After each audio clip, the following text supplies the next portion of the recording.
toutes et à tous les abonnés de YouTube, de Facebook. Bienvenue sur la chaîne YouTube Learn French with Scribline, Céline Pastor. Aujourd'hui, je vous propose une nouvelle vidéo qui concerne trois pronoms sujets. Les pronoms sujets il, elle et ça. Et on va traiter particulièrement les différences d'utilisation entre ces trois pronoms. Alors oui, parce que c'est une question que j'ai eue assez souvent. En effet, ces pronoms ne sont pas si clairs que ça. Ils ne désignent pas forcément ou des personnes ou des choses. Il n'y a pas les pronoms pour les personnes et les pronoms pour les choses, comme dans d'autres langues, comme l'anglais par exemple.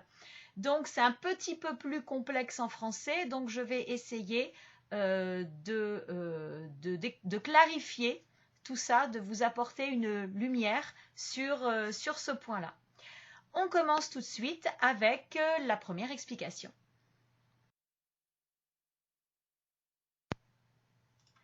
Alors, la toute première partie de cette leçon, on va voir d'abord comment on utilise les pronoms il et elle. Il masculin, elle féminin, ça vous savez. Alors, j'ai distingué trois points différents. Tout d'abord, et ça c'est le plus logique, on va utiliser il et elle pour désigner des personnes. J'ai pris deux exemples, un exemple masculin, un au féminin. Mon voisin s'appelle Franz, il est allemand. Pauline est jolie, elle ressemble à sa mère. Généralement, on utilise ces pronoms il et elle pour une description de quelque chose, une description de quelqu'un qui a déjà été nommé avant. Voilà, comme là, je parle de mon voisin et j'ajoute une description sur le voisin qui est déjà connu puisque je l'ai nommé juste avant. La même chose avec Pauline. J'ai nommé Pauline et ensuite j'ajoute une description, une information sur Pauline en la répétant avec elle. Voilà. Ce qu'il faut retenir, c'est que ce sont des pronoms pour répéter le nom de la personne. Pour les êtres vivants, alors quand je parle d'êtres vivants, je parle des animaux et des plantes, etc. C'est-à-dire cette catégorie-là. Animaux, plantes, éléments animés, on va dire, les éléments animés. J'ai pris également deux exemples. Il va également s'agir de phrases de description ou d'information, de répétition du nom de l'être vivant. Ce chat est amusant. Il aime jouer avec les écharpes de mes amis. La tomate commence à jaunir, elle va mourir. Voilà, donc j'ai bien nommé le chat avant d'utiliser il et j'ai bien nommé la tomate avant d'utiliser elle. Maintenant, pour désigner des objets, je peux également utiliser ces deux pronoms, il et elle, puisque vous savez qu'en français, chaque chose, chaque élément a un masculin ou à un féminin. Le neutre n'existe pas concernant les objets, concernant les éléments, tous les types d'éléments, animés ou non animés. Donc, il et elle vont désigner aussi des objets. De la même façon, je dois nommer l'objet en premier pour ensuite le répéter avec il ou avec elle. J'ai pris deux exemples. Ce diamant est magnifique, il brille au soleil. J'ai une cuisinière ancienne, elle fonctionne avec du bois. Voyons maintenant, dans la deuxième partie de la leçon, une comparaison entre ces deux pronoms il et elle et le pronom ça. À tout de suite.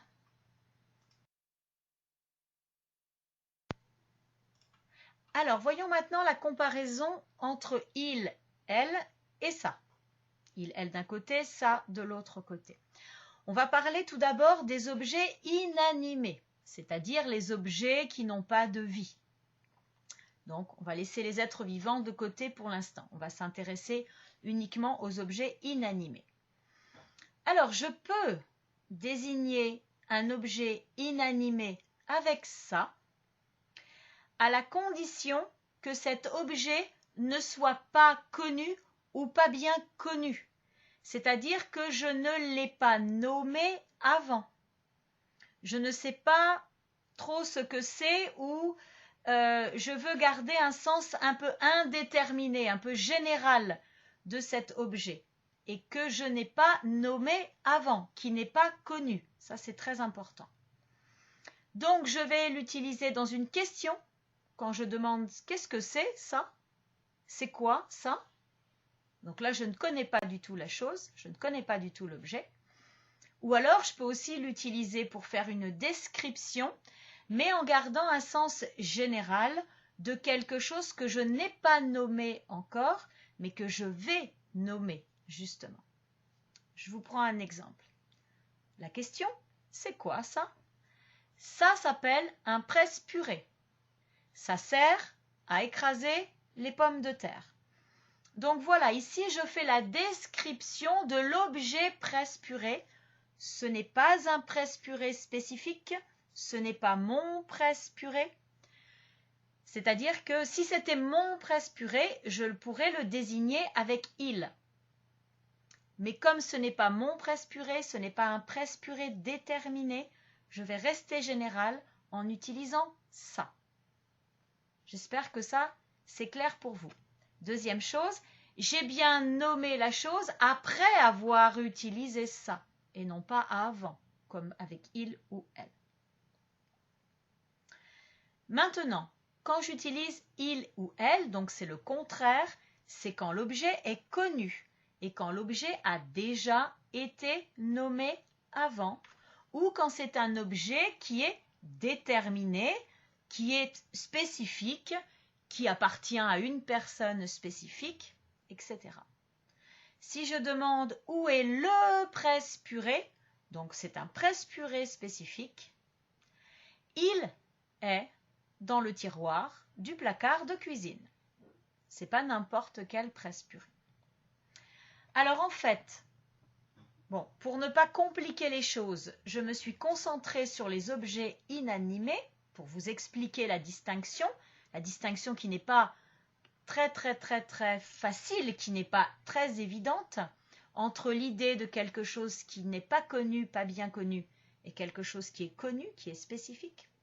Mais pour les êtres vivants, c'est la même chose en fait. Je peux très bien désigner des animaux ou des plantes avec ça. Dans la même idée, l'opposition entre quelque chose qui n'est pas connu, qui reste général, qui n'a pas été nommé, et par opposition, quelque chose qui est connu, qui a déjà été nommé. J'ai pris deux exemples avec ça pour vous expliquer l'idée de l'inconnu.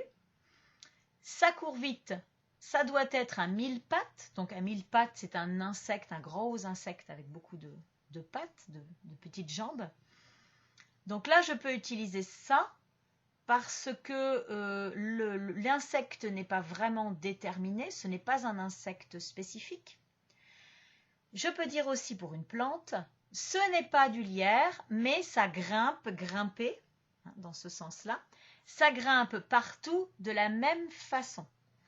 J'ai mis une photo du lierre, pour ceux qui ne savent pas ce qu'est le lierre. Voilà, c'est cette plante très typique en France qui grimpe, qui pousse seule dans les jardins, à la campagne, partout.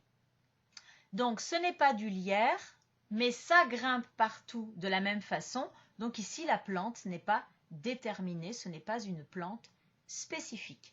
Évidemment, si vous voulez spécifier si c'est le mille-pattes que je connais ou le lierre que je connais, pour les deux, j'utiliserai il, bien sûr. Voyons maintenant les autres utilisations du pronom sujet ça.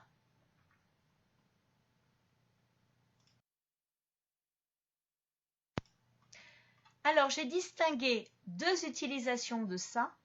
Voici la première. Quand ça désigne un sujet concret.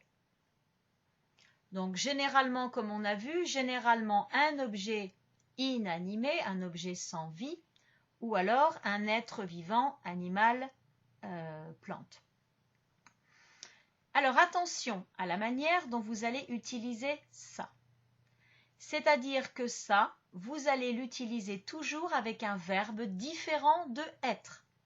Je peux utiliser ça avec tous les verbes, à l'exception du verbe être. Pourquoi? Parce qu'avec le verbe être, vous allez utiliser C' ou ce. C' EST par exemple, ou ce avec le pluriel par exemple, ce sont, SONT. Ou alors avec le futur simple, ce sera, SERA. Voilà, il n'y a pas de voyelle, donc j'utilise le ce complet. J'utilise le C' quand le verbe être commence par une voyelle, comme le cas du présent ou de l'imparfait, par exemple. L'imparfait, c'était. E accent aigu, T-A-I-T. Alors, petites exceptions quand même. Je peux utiliser ça avec le verbe être quand il est conjugué au passé composé. Quand je dis ça a été. Pourquoi ? Parce qu'après ça, ce n'est pas le verbe être qui vient, c'est le verbe avoir en fait, qui permet la conjugaison du verbe être.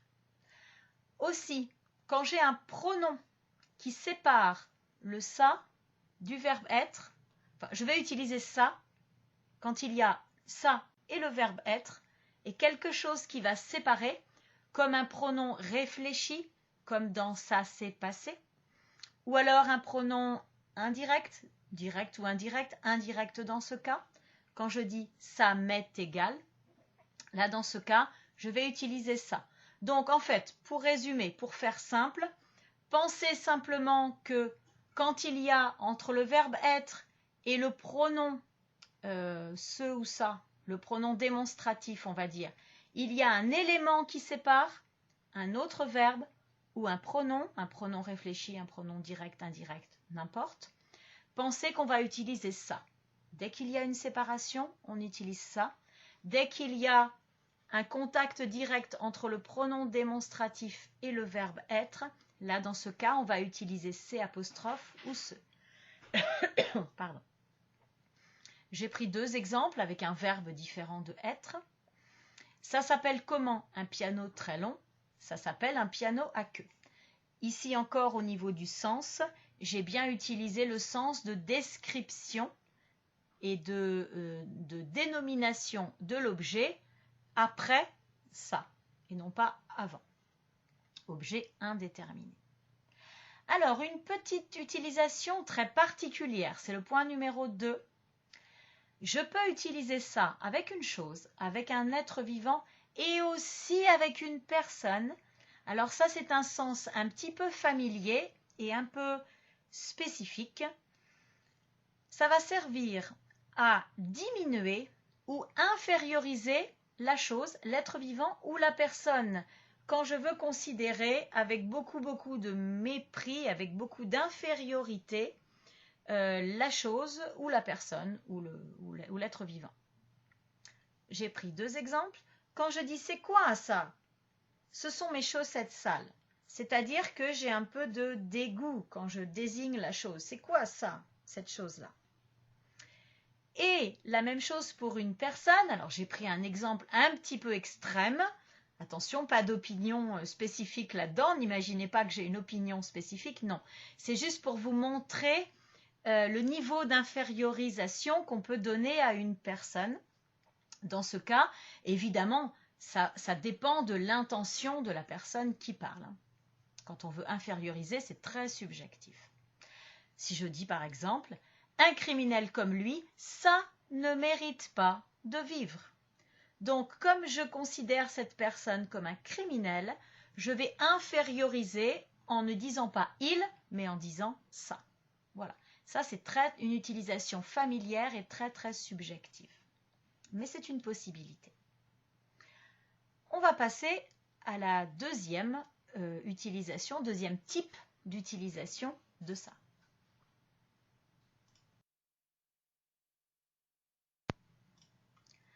Alors ici, pour la dernière partie de cette leçon, je vous présente une utilisation très particulière de ça et très typiquement française. Utilisation très typiquement française, c'est-à-dire que ça, dans ce cas, ne désigne rien. Ça ne désigne pas un objet, ça ne désigne pas un être vivant ou quoi que ce soit. Ça ne désigne rien. Le ça, c'est un sujet qui est artificiel, qu'on va mettre au début de la phrase pour permettre la conjugaison du verbe. Quand vous dites par exemple ça me plaît, avec le verbe plaire, qui a la signification de aimer. Ça me plaît, en fait, ce ça ne désigne rien de particulier. Il répète, on peut dire qu'il répète un peu la situation qu'on va évoquer ensuite après la préposition de. Quand je dis ça me plaît beaucoup de vous accompagner est répété ou est exprimé avec le ça. Mais voilà, c'est quelque chose qui reste très flou, qui n'est pas très clair. Donc, en fait, il faut penser que ça n'a pas de valeur, n'a pas de signification, ne désigne rien. Si je compare avec d'autres langues latines comme l'espagnol ou comme l'italien, en espagnol ou en italien, on ne mettra rien, on commencera directement avec le pronom me. On dira me gusta en espagnol ou mi piace en italien. On n'a pas de sujet. On commence directement. Pourquoi? Parce qu'il n'y a pas la nécessité d'avoir un sujet. En français, on a la nécessité de mettre un sujet. Un verbe sans sujet, ce n'est pas possible. Donc, comme il n'y a pas de sujet vraiment, on en met un très artificiel, très général, et on a choisi ça dans ce cas. Je vous ai pris 3 exemples. Donc, évidemment, je précise, oui, qu'on va trouver cette utilisation artificielle dans l'expression de l'opinion, du souhait ou dans les questions de proposition, particulièrement si on a envie d'utiliser le conditionnel. On peut utiliser d'autres temps, bien évidemment, mais souvent on utilise le conditionnel pour faire des propositions, pour exprimer des souhaits avec ce type de structure. J'ai pris 3 exemples. Ça me plaît beaucoup de vous accompagner, donc c'est le verbe plaire. Avec le verbe intéresser, ça nous a intéressé de visiter ce musée. Et enfin, avec le verbe tenter, que là j'ai mis au conditionnel, ça te tenterait de faire une randonnée vers le mont Saint-Michel. Donc ici, dans ce cas, le verbe tenter a le même sens que le verbe plaire. C'est-à-dire qu'on a envie, avoir envie de faire quelque chose, dans le sens d'avoir envie. Voilà, eh bien il est temps maintenant de passer à un petit exercice pour voir si tout ça est clair.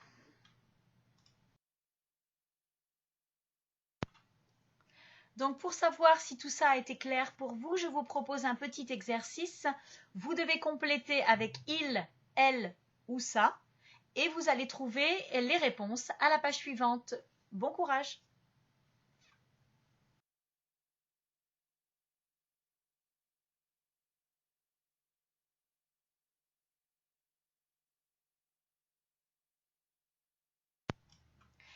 Et bien voilà, cette vidéo s'achève déjà. J'espère que tout a été clair.